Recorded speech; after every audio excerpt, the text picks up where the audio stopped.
They said, well, if you'd done more workouts or longer workouts or more sets or more days per week, you would have had even better results. We possibly could have had better results. If you want to argue that, I won't argue it. But I'll tell you this, I know we wouldn't have had an 85 to 95% completion rate because they couldn't have fit in their schedule. They wouldn't have done it. And you see that in all the other studies. So I said, we're concerned about the completion rate. If you have great results, but half the people drop out, what kind of a research study is that?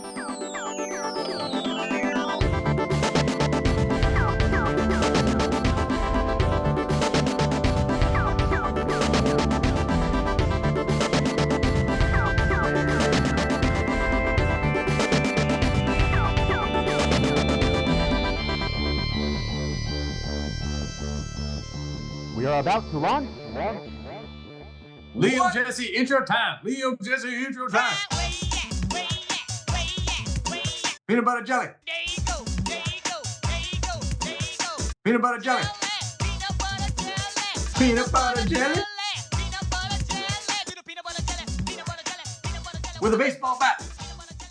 Truth, not trends. Truth, not trends. That's right. What? Yeah, what's up, everybody? Back in the studio, TNT Strength live. We're back. We're unstoppable. We're here. What's going on, people? Jesse Schmidt and Liam Bauer in the house. That's right. This is the podcast where we help you maximize your strength as safely And efficiently as possible. My name is Jesse Schmidt. I've been a strength coach for 2,552 days.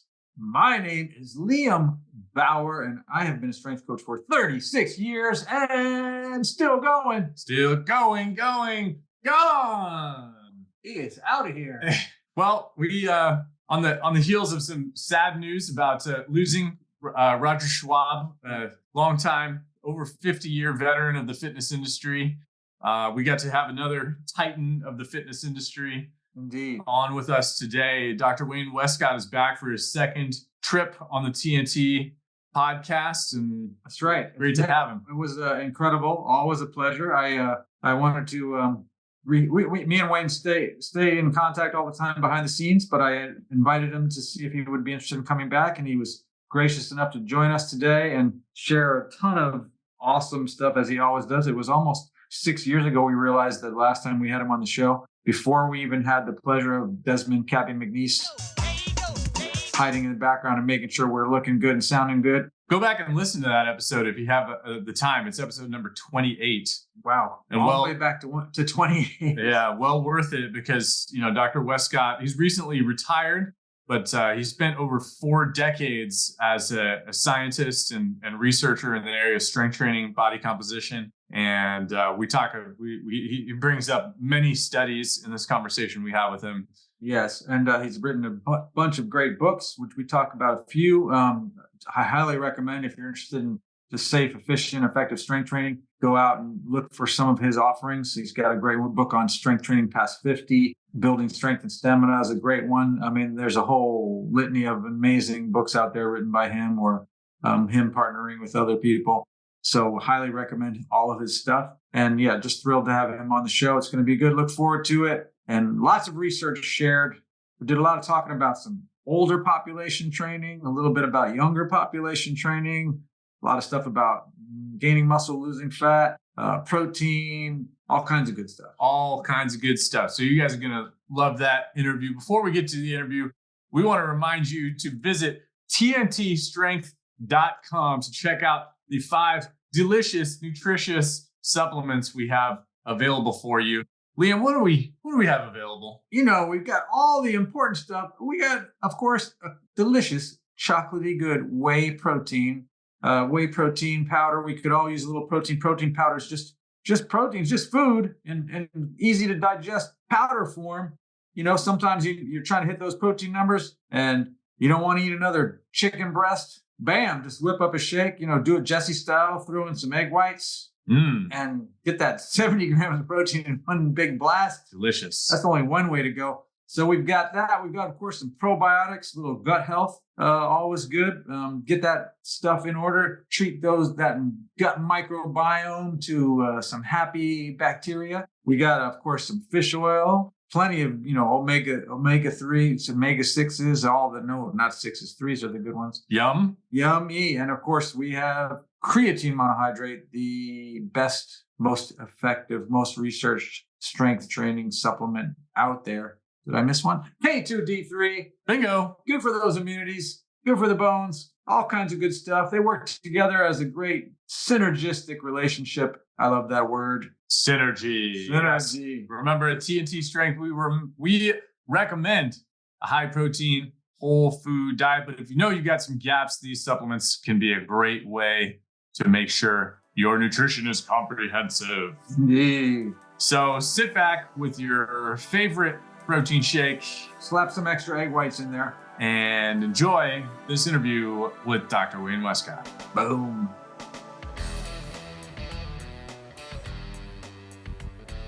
Dr. Westcott, good to see you. Good to see you. You look well. Thank you for an old timer. Thank you. I appreciate that. Nice to be on your show once again. So are you still working actively right now, or have you officially retired? Are you I officially retired in 2022 to take care of my wife. She was going through some hard cancer issues, and she's doing better now, thankfully. But I'm still spending most of my time, taking care of the homestead here and those type of things. So I haven't been active in the profession very much recently. I apologize for that. I hope I'm not too out of date for your questions. We'll do our best. I don't think that's possible. We send our best to your wife. Yeah, indeed. Thank you, Liam. Appreciate that. Thank you. We did happen to see that the Quincy College Athletic Center was named after you in your retirement. Yes, that was a total surprise to me. Very honored by that. It was most kind of the administration and the faculty to do that. Yes. And you didn't even have to donate the $1 million, or maybe you did, but we'll keep that. No, I did donate a line of Nautilus equipment, a beautiful line. There you go. It was my line, and when I left there, I can't fit it into my basement, so I said, "You keep that." And I don't know if that influenced the decision or not, but it was an honor. I'm thankful. Yeah, that well, it seems well deserved. And was it a line of Nautilus One, or did you have some older stuff? Actually, yes, it is. It's the one line. Yes. It was an older one line, but it's a beautiful line. Yes. We were just watching you in a YouTube video training an 89-year-old. Oh.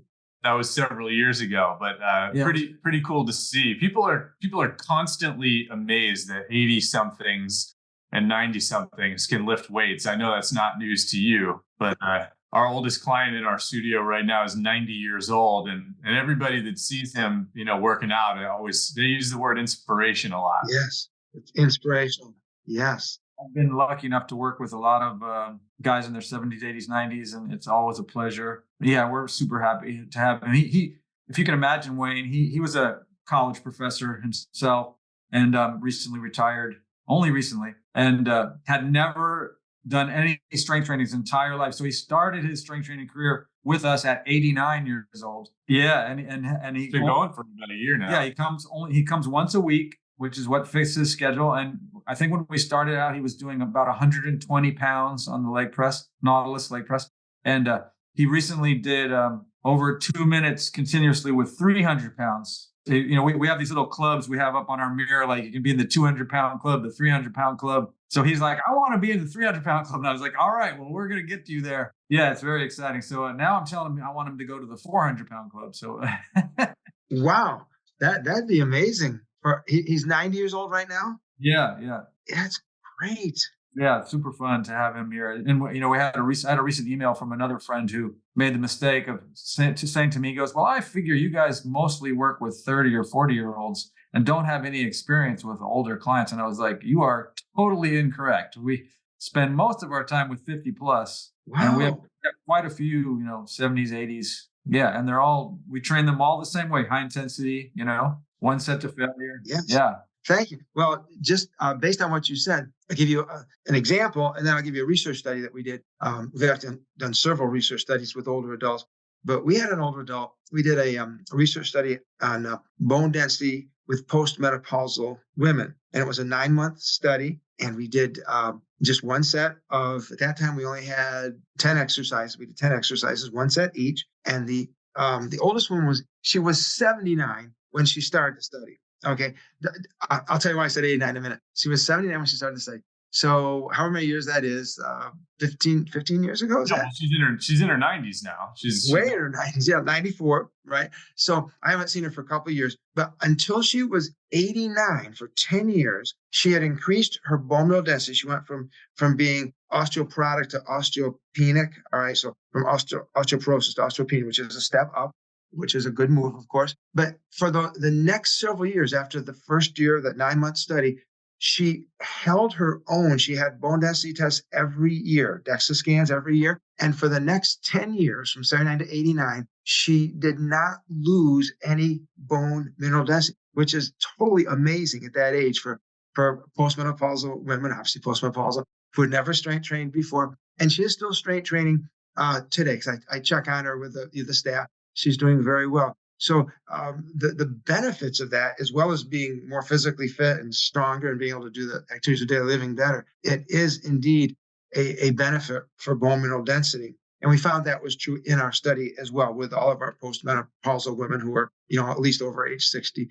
So that part. But then the study I want to share with you is we went to Orange City, Florida, quite a few years ago now. I think it was in early 2000s. And we did a study with the John Knox Village Continuing Care Center. And they gave us 20 people who had serious issues with ambulation. Most of them were wheelchairs. If not wheelchairs, they were with a walker. Just one person was with a cane. She had extreme back issues.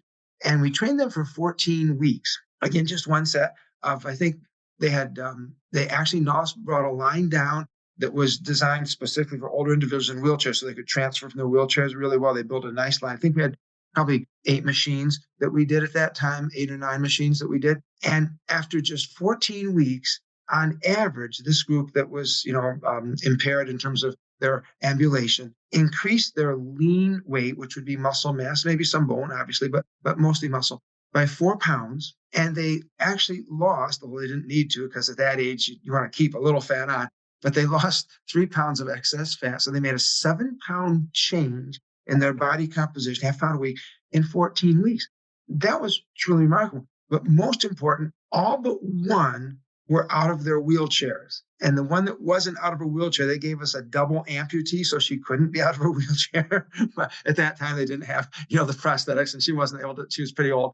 But she did much better in everything else. And although most of them didn't fall too often because they weren't wheelchairs, those that did, transferred or were on canes, just one on cane and the others, a couple on the walkers, they reduced their falls by a significant amount, about by 50%. They didn't fall hardly at all, actually, after that. And their abilities to do, the basic standard living activities of daily living. We did do a psychological and a nurse survey of their activity ability, like brushing their teeth or washing or toileting on, and it increased so much that nursing home and every other nursing home that was in that system and many others throughout the United States, over 1,000, started that exact same program not because so much it helped the people be stronger and feel better, which it did, but because they saved so much money on cost of care, because they could do all these things themselves that they used to have people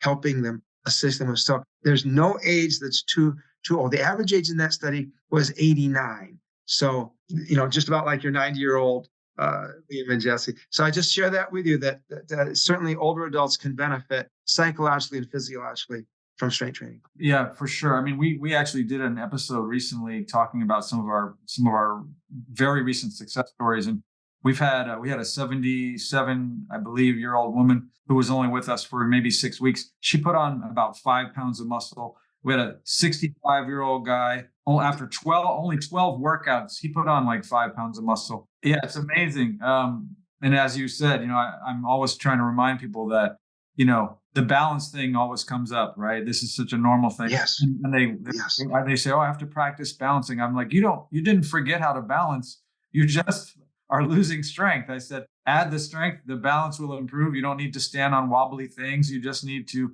be stronger to be able to generate that force into the ground if you start to topple, right? That's the thing that differentiates going down or not, is being able to exert force, right? To resist that falling.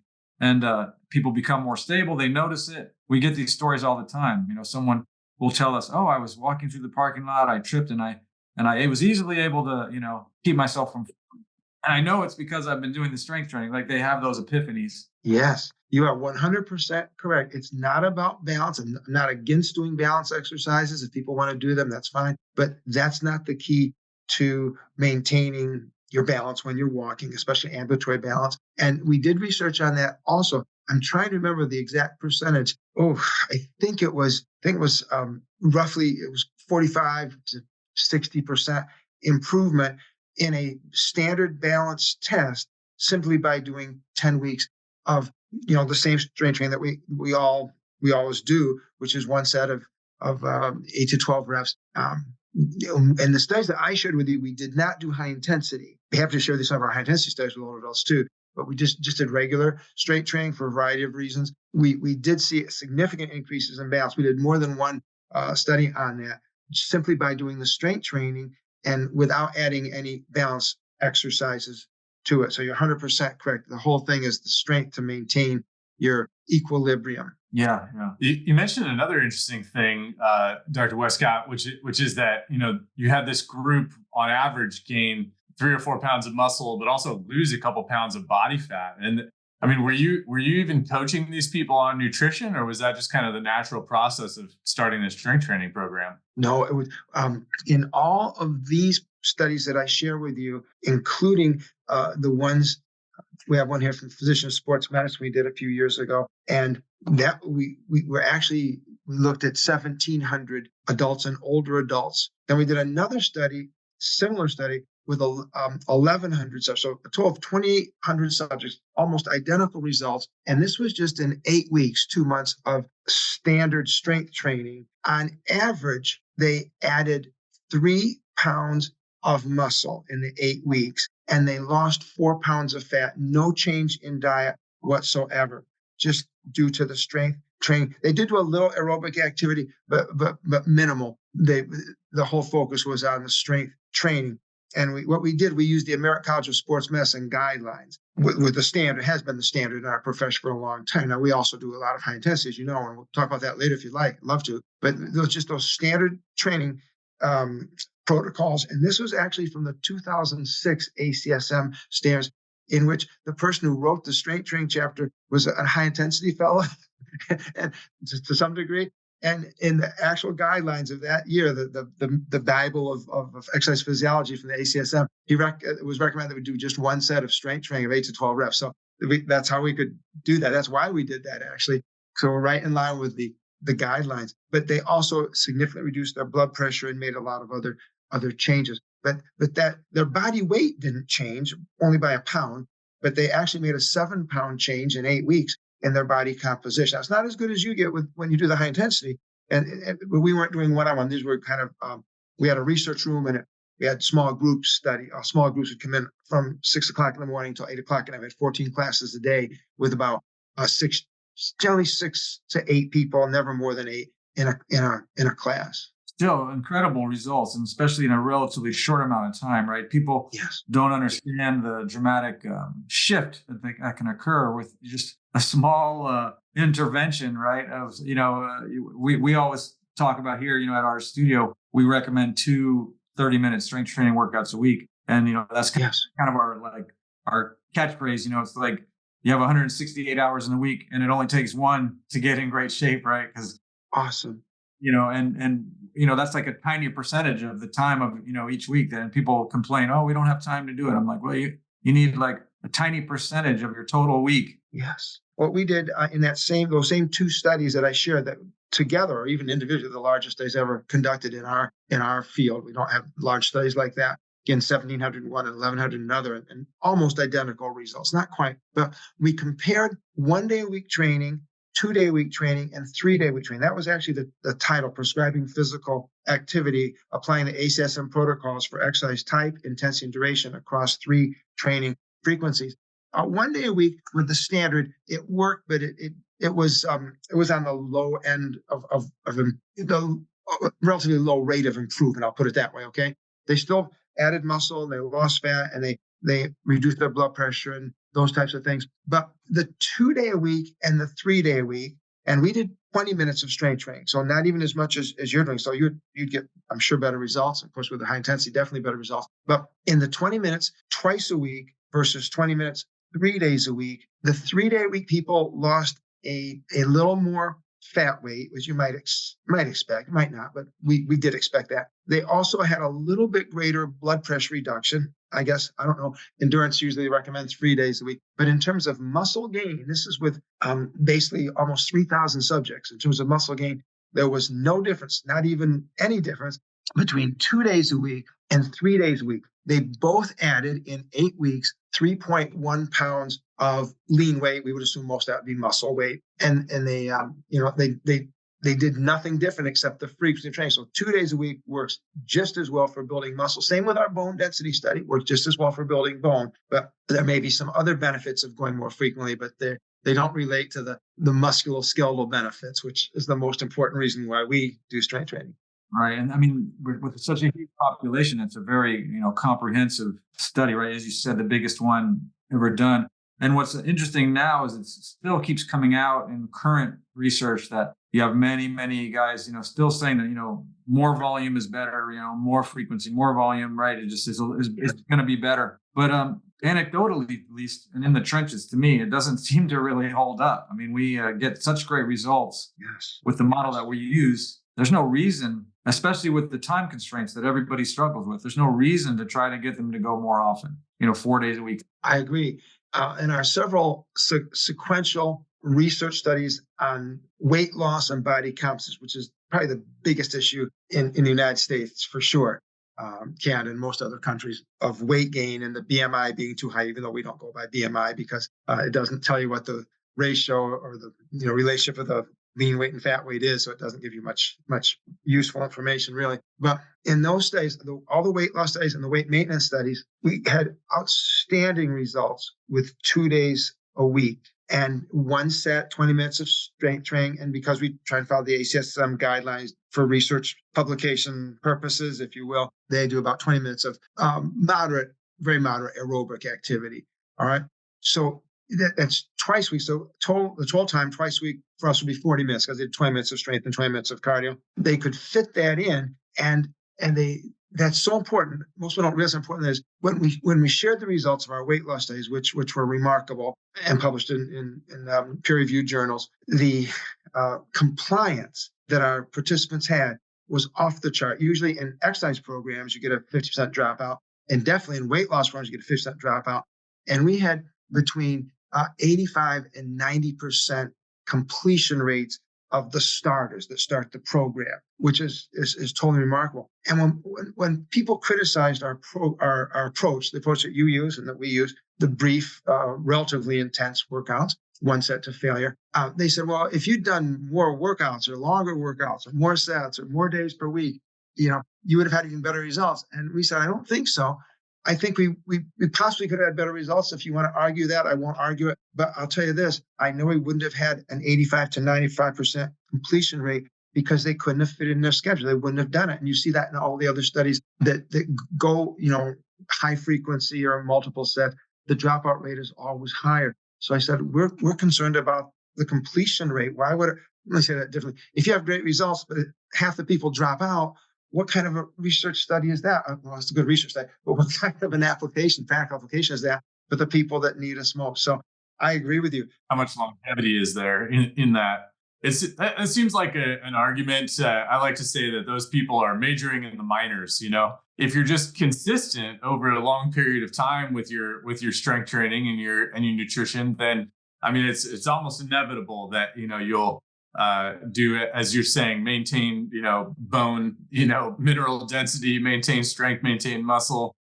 It's when you start to get nitpicky around the edges. Well, maybe if I just did 3 or 4 times a week, or maybe, aren't I only supposed to have that protein shake within 30 to 60 minutes of my workout? And if I don't do that, am I just wasting it? Or, you get into these little issues that really are inconsequential, rather than zooming out and focusing on the big picture of just be consistent, do what you can, and don't stop. That is awesome. Awesome. And following on that, all the progressive strength training studies we do, we start with a 10-week, which is also published in Physician Sports Medicine. We did that with Harvard Medical School. And then we went to a 6-month, all right?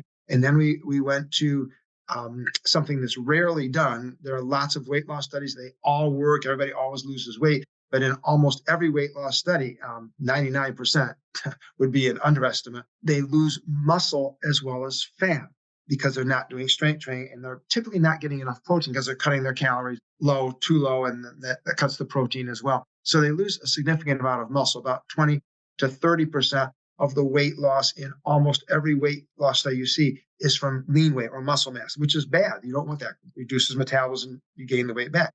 And so interestingly, in our studies, the 10-week and the 6-month, we had 2 6 months. They not only lost fat, they didn't lose as much fat as some of the other studies because of the reason that we didn't want to cut calories significantly. We went by the Harvard Medical School guidelines, which was reasonable calorie loss, calorie cutting reduction. So we had a high response rate and a good compliance rate, as I just said. But they lost about 10 pounds of fat in the 6 month, but they gained about 4 pounds of lean weight. These are all adults and adults. They needed that. They had lost that, throughout their lives, a lot more than that, actually. So they actually had a 14-pound change in that time frame in 24 weeks. So we were pleased with that. They were pleased with that. But most importantly, there are fewer than 5 studies, as of 2 years ago, fewer than 5 studies internationally that have shown that you can maintain the weight loss for 6 months after you go back to normal eating. It just doesn't happen. Almost always the weight returns, and it returns fairly quickly. Within a year or two, they're back to their pre-diet weight, and usually even sooner than that. So we did a 6-month follow-up study to that 24-week weight loss study.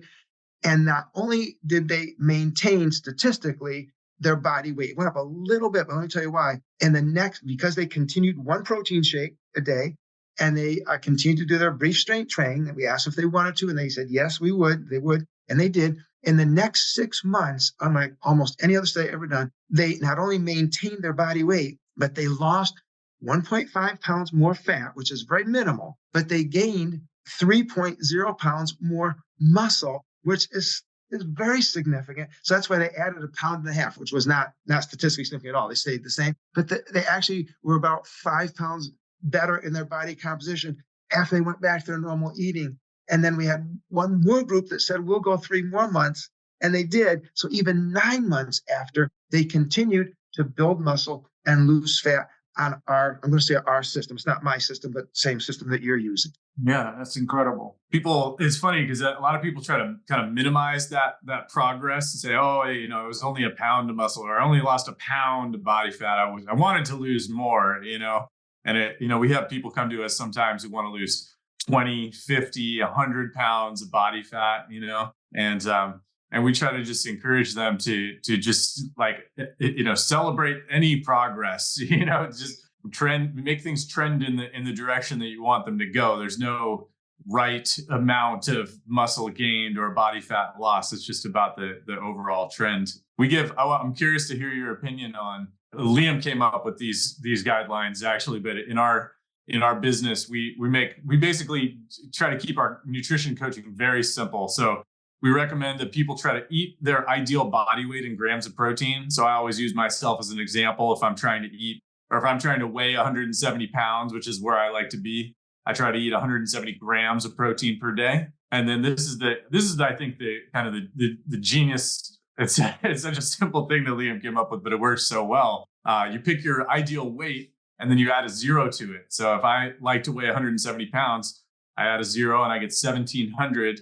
And that's the amount of calories I should shoot to eat on a daily basis. And I find, again, using myself as an example, that, if I'm relatively active during the day, my active calorie burn is probably going to be in the range of 2,300. So if I eat 1,700 calories, I'm at about a 500 calorie deficit. And if I get that 1 gram of protein per pound of body weight, then I'm eating plenty of protein. And, my body weight fluctuates a couple pounds in each direction, as everyone does. And so I find, if my belt's starting to get a little tight, I just implement those two rules, and within a couple weeks, I'm where I like to be, and it just helps simplify things. You and Liam look perfect to me. So you don't. In fact, everything you do, you don't need me to help at all. You're doing everything just right. I'll say two things on that. Number one, we used the Harvard Medical School. Well, it's now Harvard Medical School. At the time, she was. This is Dr. Caroline Apovian. She was at Boston University, but one of the leading nutrition physicians in the country. She's in charge of all the she's on all the major committees, in charge of the number one conference in the world at Harvard Medical School every year, their weight loss conference, international conference on weight loss. And she goes with 1.5 grams per kilogram, which comes out to about 0.7 grams per pound, which is roughly, it's a little less than what you're doing. But considering that's coming from a high level authority, whereas the standard by the United States government has always been 0.8 grams per kilogram, which is about 4 calories, or 3.5 calories per pound, is double what the recommendation is. And we've never had a problem with that in any way, shape, or manner. We've done studies with people with diabetes and found that the same program helps them with their HbA1c significantly, especially in the first 3 months of getting out of strength training program. But we've never had an issue. Of course, someone has, kidney disease. They'd want to check with their physician with that. But I have no problem with 1 gram per pound. I think, especially for fit, people, that's probably what it should be. And as you get older, you actually need more protein, believe it or not, because your body doesn't process it as well. So that's just perfect. The other thing I just want to say, because you care so much about how people feel, and not pushing them into areas where they say, this is no longer fun, or I don't enjoy it, or it's just too hard. We did do several psychological studies with Dr. James Anesi, the leading health psychologist or exercise psychologist in the country, when he was down in Atlanta. He's now in California. We found with older adults, and these were all with women in these particular studies, that's what he wanted to use. And I said, that's fine. I'm not an exercise psychologist. But we looked at a number of factors that have to do with their self-concept and, their profile of mood states is what it's actually called, covers a variety of things, and beneficial effects in every single area, especially self-concept, and even with depression, changing from being clinically depressed to not having any clinical depression. So the system that you are using and that we are also using has so many physiological benefits, but also some psychological benefits. Yeah. I mean, I think honestly, transparently, one of the reasons why, we use that number one, because it's easy math, right? And also I find that, people often, if you give them that, 0.7 number, I've been aware of your stuff, obviously for years, been following it. Thank you. And very aware of the 0.7 or 0.8 number. But rather than have them try to do that, how much do I weigh? 0.7, multiply, right? Whatever. We go get 1 gram per pound of target ideal body weight. And it's easy. Yes. And also it tends to be an insurance policy that they'll get there, right? Because I know if 0.7 is the basement number, right? And we're targeting 1, and they often don't quite get to 1. Right. I'm keeping them at like an insurance policy, right? Yes. But if I give them that 0.7 number, they'll, and let's just say it's 100, they'll say, I got 80, I'm doing pretty good, so I don't want them to be undershooting. I'd rather have them overshooting. Yeah. So it's just an easy number to use. Dr. Wayne Westcott, I'm going to give you the full name, Dr. Wayne Westcott. It just comes out like that. That's how I picture you in my brain. I don't know if you're familiar with Dr. Bill Campbell. Does that name ring a bell?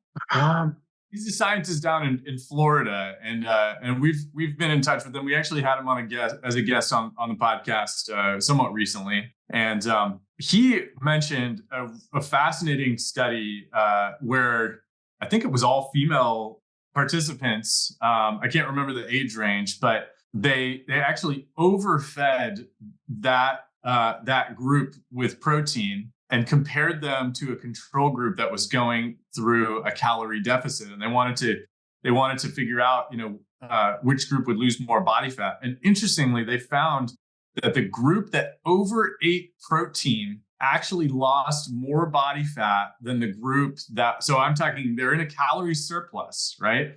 They ate protein in a calorie surplus, and they lost more body fat than the group that was eating in a just pure calorie deficit. Yeah. Yes. I think is absolutely fascinating. I mean, and that coming back to Liam's idea of, why we try to get people to overshoot with the protein is because at least that one study that Dr. Campbell mentioned, it almost doesn't matter. I mean, he cited a 30% thermogenic effect of protein, basically saying if you overeat by 30%, it essentially gets neutralized in the digestion. Yeah. Another interesting thing is another recent study that came out was talking, because how for years, I'm sure you're aware, for many years they've said, our bodies can't absorb more than 30 grams at a time, right? You can't, so try not, you don't want to eat too much protein in a single feeding. And that never really made any sense to me personally, but some recent research essentially found that there's no upper limit. So like they did as much as 100 grams per feeding of protein. Uh-huh. And they found that there was still positive benefits, muscle protein synthesis and all that. Like the body, it's not like it took 30 grams and said, well, I can't use the rest, right? So I'm going to just store it or whatever. It didn't matter. So the takeaway was there was not an upper limit to how much protein you could take in. And again, this is assuming normal, healthy, functioning people, not kidney stuff, right? Yeah. So, that's when people go, well, I can't, I go get it in whenever you can, right? What if I missed breakfast? It doesn't matter. Get your protein. As long as you hit your protein for the day, right? Your body is going to utilize it. That's very interesting. I was not aware of that. I've often quoted the experts that there is an upper limit. If you, too much, it just goes out in the urine, and right. Which it may, but it's still going to use what you have. That is very interesting. The Bill Campbell study, I don't know him. I wonder if he's related to Wayne Campbell. Wayne Campbell was the pioneer in this research at Tufts University. He's now at Purdue. He may have retired now, but he did the pioneering research of muscle building with strength training and loss of fat at the same time. And he did some very stringent studies where they measured every calorie you ate and every gram of what you ate, and then when you finished your meal that was already programmed, it had exactly which was you had to drink the rinsings. I mean, these were tough studies with isotope testing, and they still, even when they were losing weight, they were still, even they whatever they were doing, they were still gaining muscle as long as they were doing some brief strength training and getting sufficient protein. That's fascinating. I was not, I was aware of the 30% use of the thermal effect of eating, but also the digesting of protein is 30% harder because it's a complex molecule. But I didn't know you could go up to higher levels. So that is great. Thank you, Lynn, for sharing that. And Jesse, thank you for the Bill Campbell information. That is great to know. Yeah, when I stay in touch with him now since we've met, and we're chatting behind the scenes. Actually, I'm hoping to have him back on in the not too distant future. I'll see if I can get my hands on some of that stuff, and I'll shoot it over to you so you can take a look. Oh, that's great. Well, there's some wonderful people out there doing some amazing things in our field. I'm so appreciative. Yeah, he's a great guy. I wanted to just reflect to you, Dr. Westcott. We talked 6 years ago, something like that. We had you on the podcast, and I mean, we may have just talked for an hour or two, but I just want you to understand the deep impression that you left on us, and I know that you've left on many people. And thank you. For example, you mentioned in that first conversation, that the average American, I know this has been a common refrain for you, but the average American loses a half pound of body or a half pound of muscle a year and gains 1 pound of body fat. And that's something that we have echoed to our clients for the last 6 years. And it's very similar to, we call Liam's sayings, his idioms, Liamisms, right? This is like a Westcottism. I love them too. Yeah. Look what people are doing in the gym and do the opposite. Yes, it's perfect. Yeah. Thank you. It's just such an easy thing to wrap your head around. And, when we talk about, older adults, gaining muscle and changing body composition, you often hear, people use this phrase. They say, oh, the pandemic just really hit me, or, just over the last year, I can't believe it, I gained 20 pounds, and I think that, there might be, on average, there are periods in people's lives where they might backslide a little more than usual. But I think what people kind of fail to see often is that snowball effect has kind of been going for a while. And then it might be that extra stressful period of time where, there's a health issue, or there's a, work stress, or, something gets out of whack. And then it just brings this kind of heightened level of awareness to things. But, because when you compound that pound of body fat gain every year with a half pound of muscle loss, over 10 years, that's a 15-pound swing. 20 years is a 30-pound swing. Yes. And so that's basically where we meet all of our clients when, Yes. we kind of specialize in our studio with the 50 plus crowd. And, if they haven't exercised since they graduated college, which is, somewhat common. A lot of people say, oh, I used to be very active as a high school athlete, and now they're 50 years old and they can't figure out, why they all of a sudden feel out of shape. But we try to gently remind them that this has kind of been going for a while, as hard as it is to accept. Yes.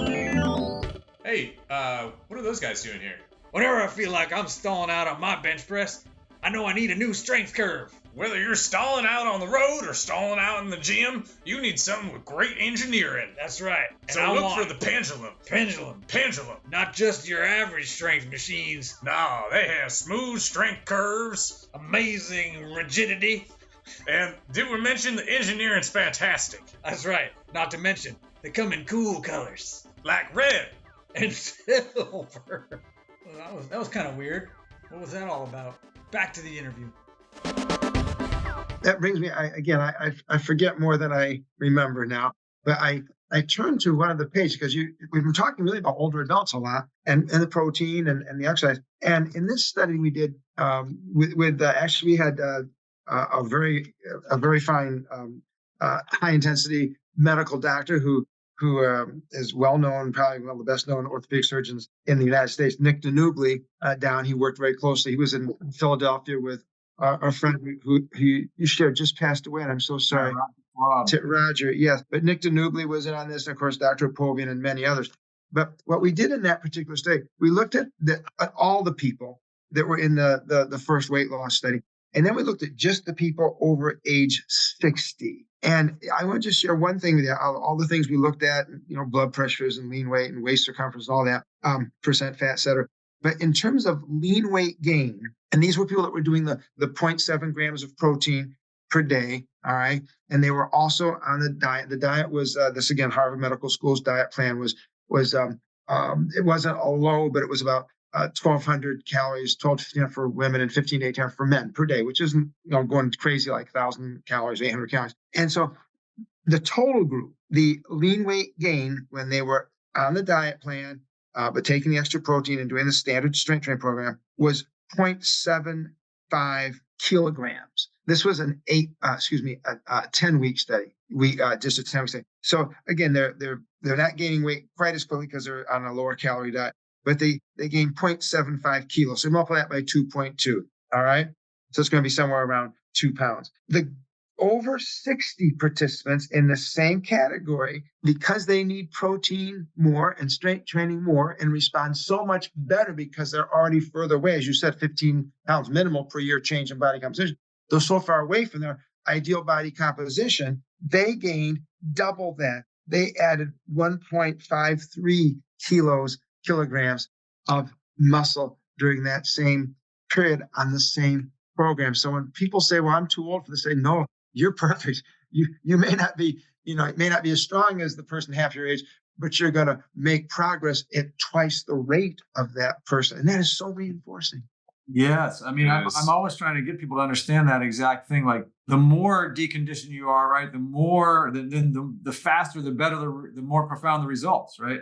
So what is there? There's a quote about it. It's like the greater the difficulty, the more glorious the triumph, or something like that. But oh wow, yeah. But the truth is, like having been able to work with some high level athletes in my career and having that privilege, people, I always try to remind people, I go, it's much, much harder for me to make the world's fastest man faster, right? Right. But I can take the couch potato guy and make him faster in 2 weeks, Yes, because he's got so much room for improvement, right? exactly. And they'll see it and they'll feel it right away. And so Yes. one of our standard phrases here too is that when people come in and they have questions, I said, you are going to notice a difference within 2 weeks. There's like no doubt. Right. May not be a visual transformation, right? But you're going to feel better so quickly. Some people say they feel better after, the first 2 workouts. They notice a difference. I know. It's hard to believe when you say that. People think, well, you're a quack. Tell me that. But Ellington Darden has some pretty good before and after photos in his 2 weeks to a tighter tummy studies and all those that are pretty hard to refute. That yes, you can see pretty amazing results in a brief period of time when you're not looking as good as the two of you look. You're not going to see you look that much better in 2 weeks. But the average person, and they certainly, like I said, they feel better. And the other thing is because of motor learning, which is it's not a true reflection of the change because it's not building the motor learning doesn't look so much at the muscle you've built, but how you can use the muscle you have, just the recruitment patterns. But they see a big increase in strength in those 2 weeks, which is a good motivator too. So the first obstacle just to get them in and try it and do it at a level they can. And then for most people that do what we do, train the way we do, the motivation now becomes more intrinsic because they see it and feel it, like you said. Yeah. And are you still doing your own training out there?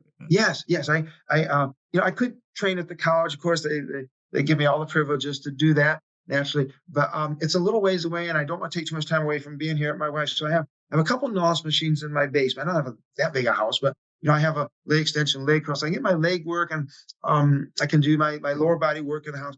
And then I don't have the NOS machines, but I have a pretty good setup with free weights and whatnot that I can get a good, very comprehensive upper body workout as well. So I'm trying to do my best. I know I probably could have made it without the NOS machines. They were hard getting down there, but I've never, for whatever reason, I've never been very. Squats and I do not agree. Let me put it that way. And deadlifts and I do not agree too well. So I'm glad to have a couple machines I can really concentrate on my legs as well. Yeah, of course. That's awesome. Well, changing gears a little bit here, Dr. Westcott, we've been talking about older adults a fair amount, but you also have written books and done studies with younger humans. Yes. And that's not a significant element of our clientele these days, but I do think it's a really interesting subject to delve into about, when is the right time to start lifting weights. Personally, I've seen some very exciting results with teenage clients, building strength. We do have one teenage client right now who is making very good gains, gaining muscle, gaining strength, and curious to get your take on when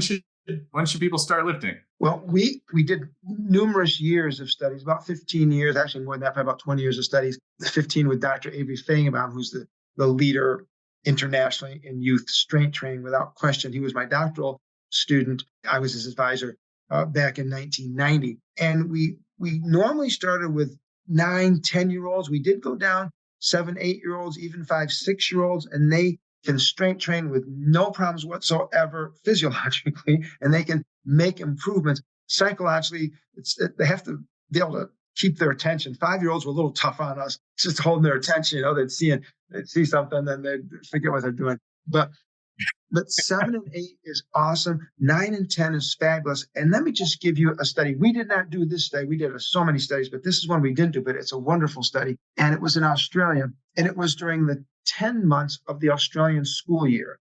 And it was done with 9-year-old girls. They had a control group of 9-year-old girls who do whatever Australian 9-year-old girls do, play soccer or whatever, they would do. But the other group did a very brief and basic strength training workout. And they used bands and dumbbells. So we've not used that. We always used machine strength training with our youth. Actually, I did a couple with free weights in the schools. And then my colleague, as I said, down in Atlanta, Dr. James Anesi, he did some studies in after school with bands, and all the results have been good. He had 500 subjects in his studies, and we have far more than that in all of ours. But the 9-year-old girls who did strength training not only built strength, which most parents would say, well, I don't care too much about that. I want them to get good grades and all these things, which is fine too. But not only did that happen, but they increased their bone mineral density by 4 times as much as the 9, 10-year-old girls that did just whatever 9 and 10-year-old girls did, the control group. We're talking the ones that did strength training increased their bone mineral density across their entire. Well, they took six sites, so it's total body kind of assessment, not just the femur or not just the lumbar spine. They increased by 1.4% through normal growth and maturation, which is wonderful. After age 20, women do not gain any more bone unless they're doing something like strength training. They start losing bone at 20. So these, the bone you build as a youth and a teenager is very important. The group that did just this basic strength training, very simple strength training, they increased by 6.2% their bone density. No other age has ever that I've ever seen has ever shown that. In our, in the studies with 20-year-olds, they can increase about 1 to 2% per year. Same with middle-aged adults, and same with Dr. Nelson's incredible studies with older adults, postmenopausal women. 1 to 2% per year is high. In our study, we were in that range as well. But the 9-year-old girls, 6%. So parents that say, "Oh no, I've heard it's bad for their bones. They're going to get epiphyseal fractures or whatever. Growth plates are going to be damaged." No, it's just the opposite. They not only build a strong muscular system, but a strong musculoskeletal system with more bone than you could put on at any other age. Actually, I shouldn't say that. Maybe you could put on more during the adolescent years. When the girls are getting more estrogen production. The boys, obviously, we get the greatest results with our boys at age 14, 15, or 13, 14, when they're getting that real surge of testosterone and they're going through the big growth spurts.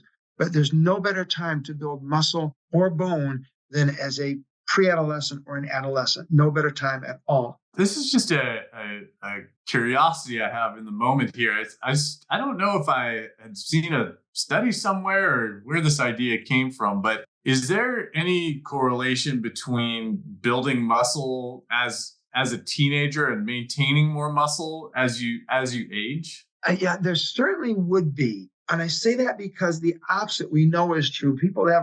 Most people that are doing research studies aren't so excited about strength training as we are. But the person who is overweight and or over fat as a teenager is, I think I don't know the percentage now. I think it was close to 80% chance of being overweight and or over fat as an adult. It definitely tends to kill. Now, maybe I shouldn't say I would infer that that's the same for muscle, because these people are probably sedentary or more sedentary if they're over fat and overweight as a teen. So if it may be that those that weren't over fat were already strength training. I don't know about that, but I would assume that those who do strength train as a teen, other than the football players who say, "I used to strength train, I don't anymore," will have a slower rate of decline than those that don't. Actually, let me give you one study that we did do on that. We did some studies with youth strength training, saw the great gains in lean weight, higher gains in lean weight than their peers, and higher gains, incredibly higher, 70% versus 15% gains in strength. 15% through normal growth and maturation. The 10-year-old is going to be stronger than 9-year-old than when he was 8, et cetera. But 75% was actually the number, I think, versus 10 to 15 for the control group. But we did another study where we looked at the amount of muscle gain in an 8-week period. Actually, strength gain. Strength gain. It wasn't muscle. That was a strength gain study. And it was very significant. Again, it was around the 70% mark in a different study. And then we went 8 weeks with no training, because people said, well, okay, maybe they can build strength, but they'll lose it. As soon as they stop, they're going to lose it all. They didn't. In 8 weeks of no training whatsoever, not touching a weight at all, in 8 weeks of no strength training, they lost 50% of what they gained, but they were 50% stronger than they were 4 months earlier. So they do lose it, but not nearly at the rate of people that didn't build it to start with.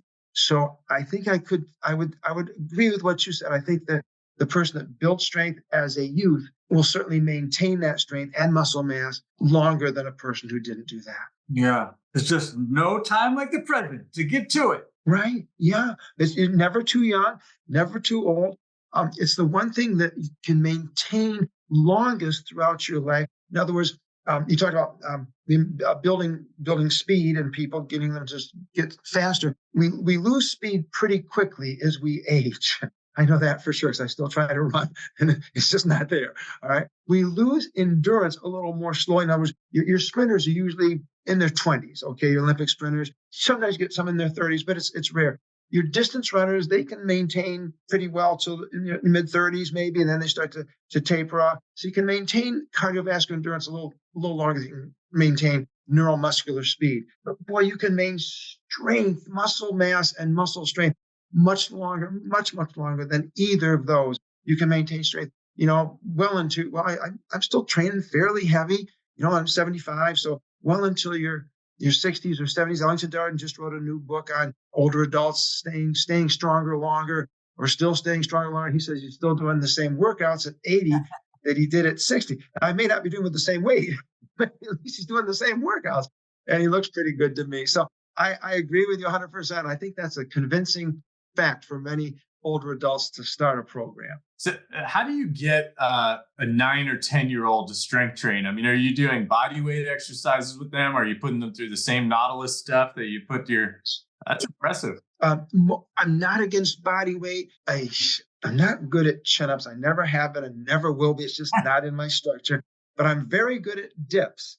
All right. And I've never lost a dip contest. We used to have them every year. They'd bring in people from Canada and police and whatever. I just have great genetics for dips. And I still do my dips, and I do some other body weight exercises.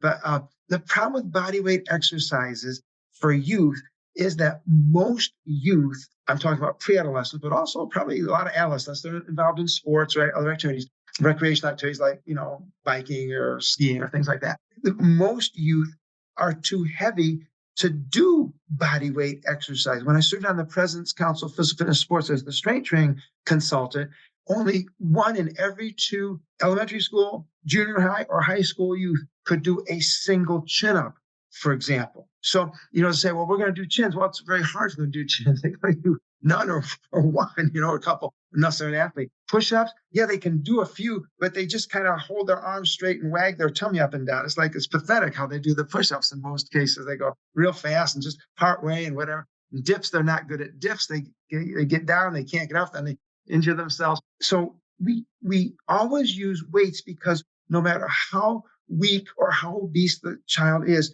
you can set the weight so they can get 8 to 10, one good set. And our studies were all one set with our youth, one set of 8 to 12 repetitions. Well, a couple of studies we combined.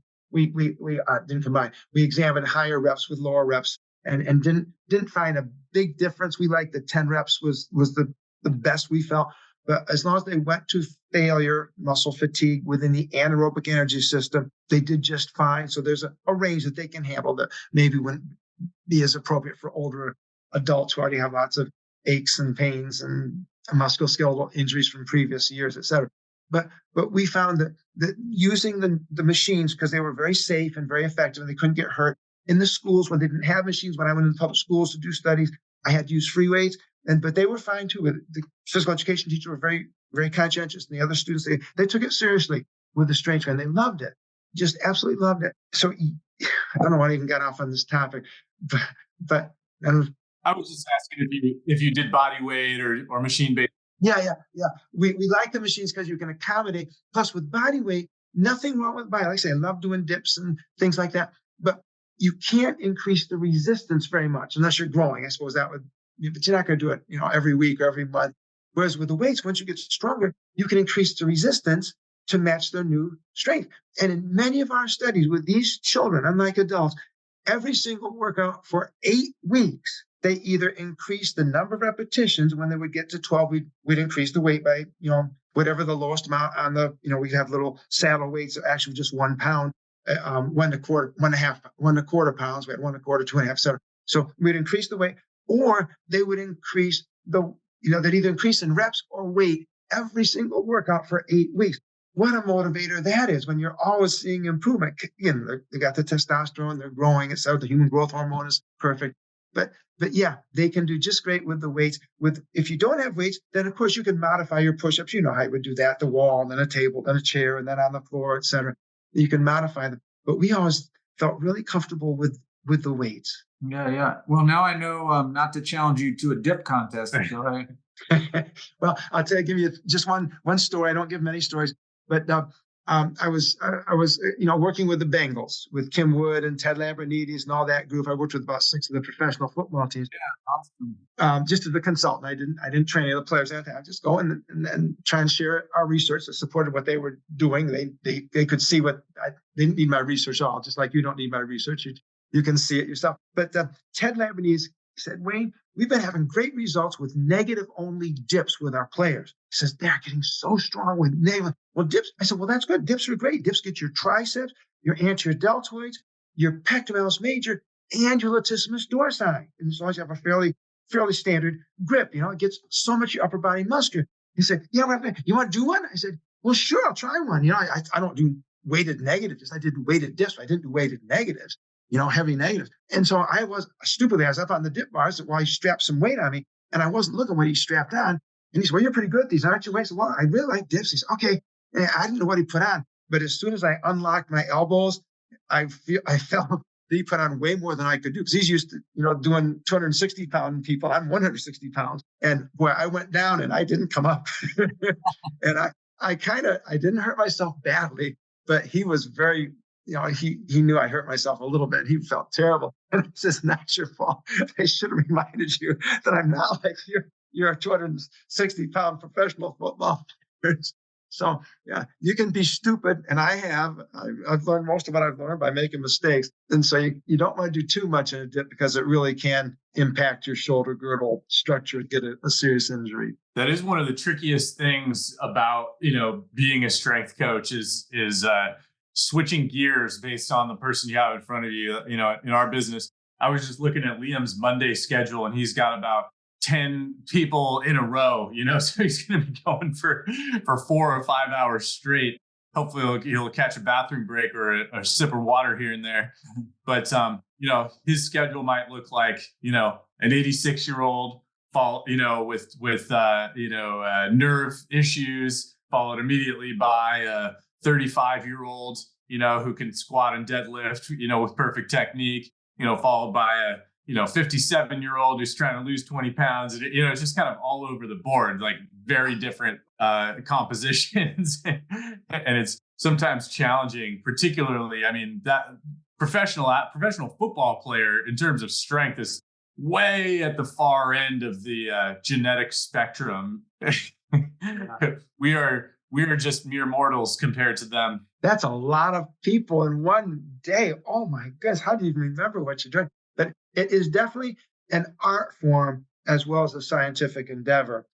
One of my heroes, he's passed away, but he was the father of biomechanics at Penn State, and I worked closely with him, Dr. Richard Nelson. And he would share his biomechanical studies with the Olympic coaches. He was very well known, but one Olympic coach really put him in his place, and he was such a gentleman about it.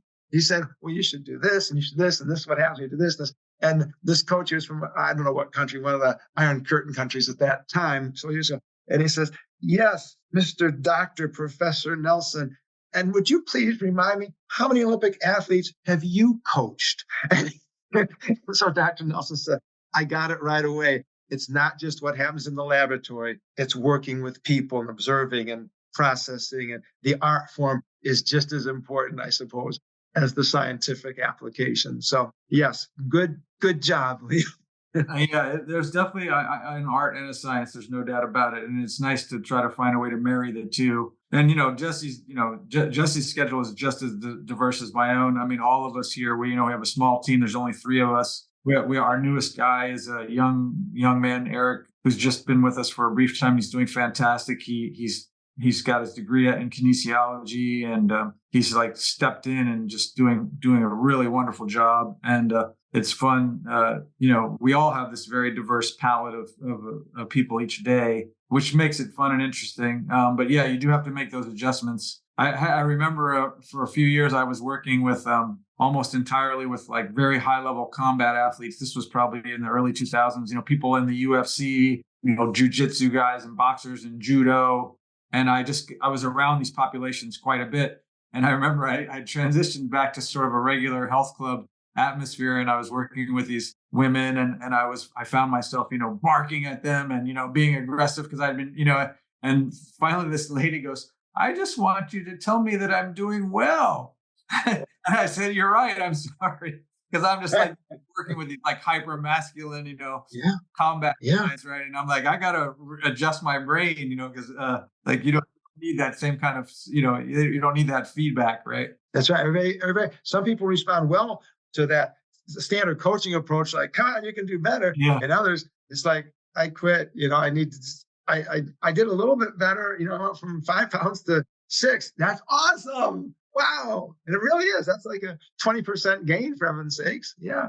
Yeah. So you got to remember who's in front of you for sure. And using that 90-year-old as an example, this was all new to him, right? So, and he's very intelligent. He's a virologist by trade.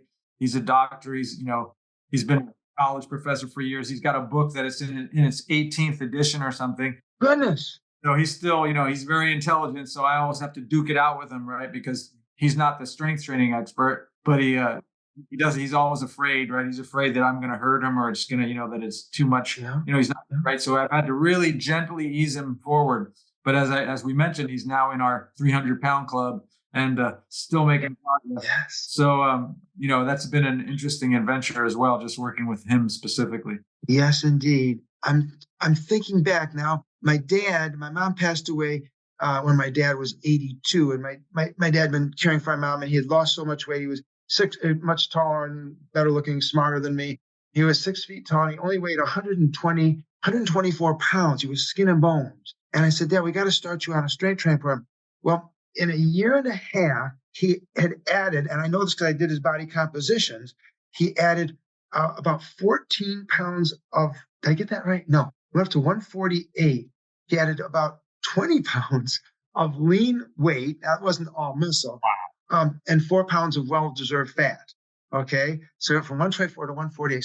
So 20 and 4. And, he continued strength training. He had dementia later on, but we still continued strength training until he couldn't, didn't know who I was and couldn't understand anymore until he was 97. He lived to 98. And he maintained, again, the mental capacity was not there, sadly, but his physical capacity was really pretty remarkable up until his, probably his mid 90s. I'd say maybe 94, 95, then he started to decline. But yes, this is good for older adults, definitely.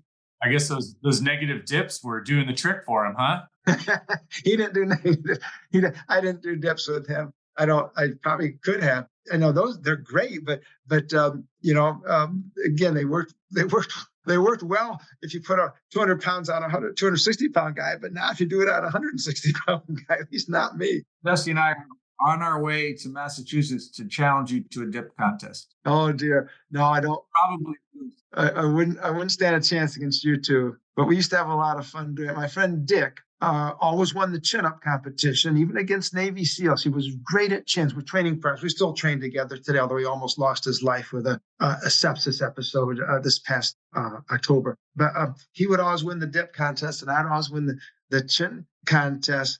And it was, again, genetic. We trained the same. I didn't train any harder on pushing exercise. I did pulling, and he didn't do any more on pulling than pushing. But he had just the great biomechanics for pulling movements. And I had very good biomechanics, and I can still do this, but I'm sure I can't do anything like I used to. Haven't even tried those. You go back, Liam, as I do, of high intensity people that work together so well for so many years during the the 80s and 90s and 2000s to some degree, and then kind of fell apart a little bit, I think. But Yeah, I mean, we had Roger Schwab on our show a while back, and so we actually re-released that episode this week, sort of to pay homage to his. You know, it was a wonderful conversation, and so we dropped that episode actually on Monday to kind of. Mainline Fitness Center, right? Yeah, exactly, and they're still going over there.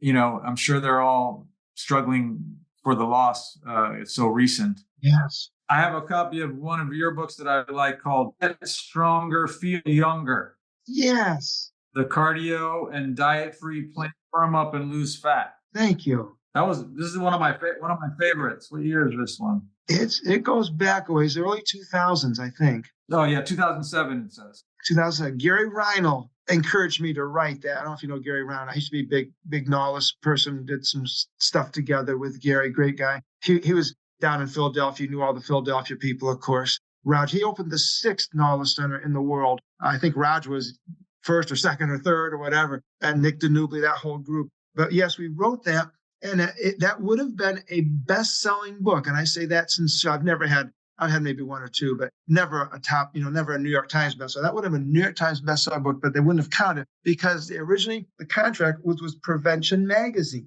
And that was the number two most biggest magazine, most subscribed to magazine or used magazine in the world, behind Reader's Digest, I think it was. And it would have sold hundreds of thousands, million copies. But just before it was due to come out, Prevention changed their editor. Prevention Magazine, which was big back in the, I don't know, whenever, 2000s. They changed the editor, and the new editor said, no, we don't want a strength training book. We're not into strength training anymore. We're into walking. And so they couldn't not do it because of the contract, but they just made it a Rodell book instead of advertising and prevention, which everyone in the world was reading, So it would have been a bestseller, but the New York Times doesn't count books that are sold through magazines because that's an unfair advantage. But I would have been a very wealthy person if that had happened. As it was, it sold a little, but it wasn't, anything what we had thought it would do. So I'm glad that you bought one. Yeah, it's one of my top choices of yours. I love that one a lot. And obviously, Building Strength and Stamina is a great one. Thank you. And as I mentioned to you way back when in our last interview, I have that little YMCA book that you wrote in 1987. Yes. And we actually use that protocol as part of our baseline strength test, the leg extension protocol. Thank you. Yeah, we use that as part of our onboarding program when we bring in new clients to help us, get estimates of where to start them on their strength journey. No one's ever told me that. Wow, you made my total day, week, month. It was a good little test. It was a well-researched test, but I didn't know anybody that ever took the time to do it other than us. Oh, thank you, Liam. I'm honored. You're impacting a whole generation of TNT clients. Wow, well, that is what an honor that is. Thank you. I'm serious. Well, it's been an honor and a privilege. I don't want to bore you with too much of this stuff. I gave you way too many personal stories. I don't normally do that, but you're so easy to talk with and so interesting to talk with. Thank you for all that I've learned in our conversation today. Feelings mutual. Yeah, no, I'm so happy that you were able to take some time to spend with us. I'm really excited, looking forward to catching up. It's been a long time. I try to remember to check in on you and I'm remiss at times because we're all absorbed in our own little worlds. But you're always in my thoughts, and so happy you could take some time out of your day to spend with us. That goes both ways. I do think about you. I pray for you most days of the week, believe it or not. I have to add Jesse and Desmond to my list there, but appreciate you and what you do. Thank you for your concern when I had my pretty tragic bike accident there and had the rib fractures and the pelvic fractures. I was laid up. First time I've ever been laid up. Thankfully, I thank God first, but I thank also that I was in pretty good shape because they said I would take 12 weeks to heal from the fractures. And when they did the x-rays at 6 weeks, they said, you're all set. You can get off the crutches, that they heal. Thank God for that. But the other thing, very interesting, when I was younger, if I did miss, for whatever reason, some strength training workouts, I'd get the strength back quickly and I wouldn't miss too much. I wouldn't miss a beat, basically. But at 74, which I was when I had the accident, I'm still 74 actually for another couple of weeks, with 6 weeks of not doing any real strength, didn't mind doing strength training, and I'm on the crutches. I couldn't couldn't run or anything, bike or anything like that. I couldn't bike because of the pelvic fractures, couldn't do, the seated indoor bike. And I lost quite a bit of strength. It came back quickly, thank God. And I said, oh, good. But it hasn't come back to where it was. And there's a reason for that. And I was afraid that was going to happen, and it did. Not as badly as it might have happened to someone else. At my age, your type 2 muscle fibers, your fast twitch fibers are getting smaller. You can't stop it. Just like you can't stop your heart rate from slowing down a resting heart rate a beat every your max heart rate, excuse me, not your resting, your max heart rate a beat every year. It happens with aging. When you get older, of course, they not only get smaller, they not only have what we call sarcopenia, but they disappear. When they get so small, they're gone. They're not going to come back. And I lost some fast twitch fibers when I wasn't using them. I haven't been able to get them back. I'm close to where I used to be in my strength, but I can't get back to where I was last year at this time. And that is really sad to me. So your most positive reinforcement is really appreciated. It makes me feel like I still have hope.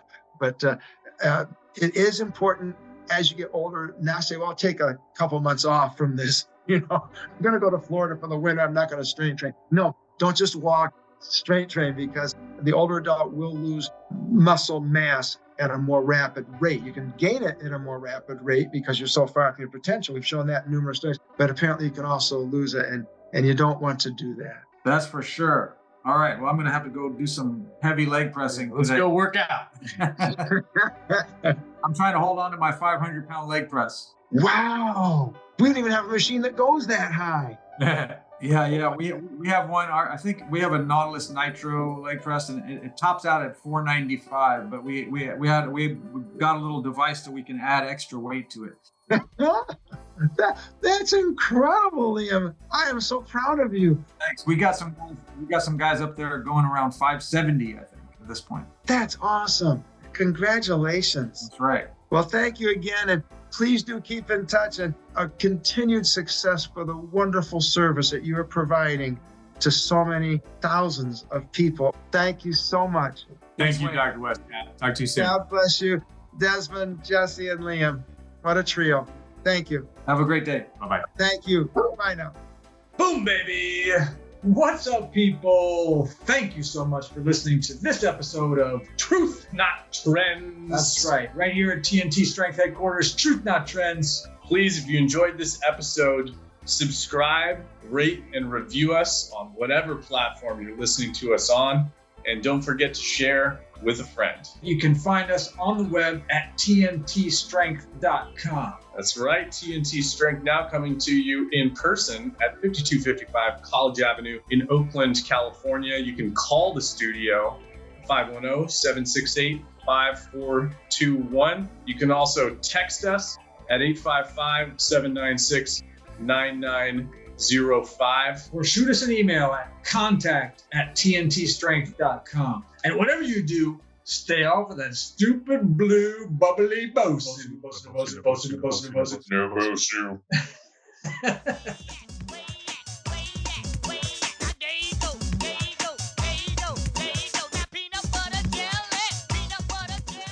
Mixed and edited by Desmond McNeese for We Mixed It, LLC. Go to whatsoundsawesome.com. There they are. Okay, good. Yes, they're back.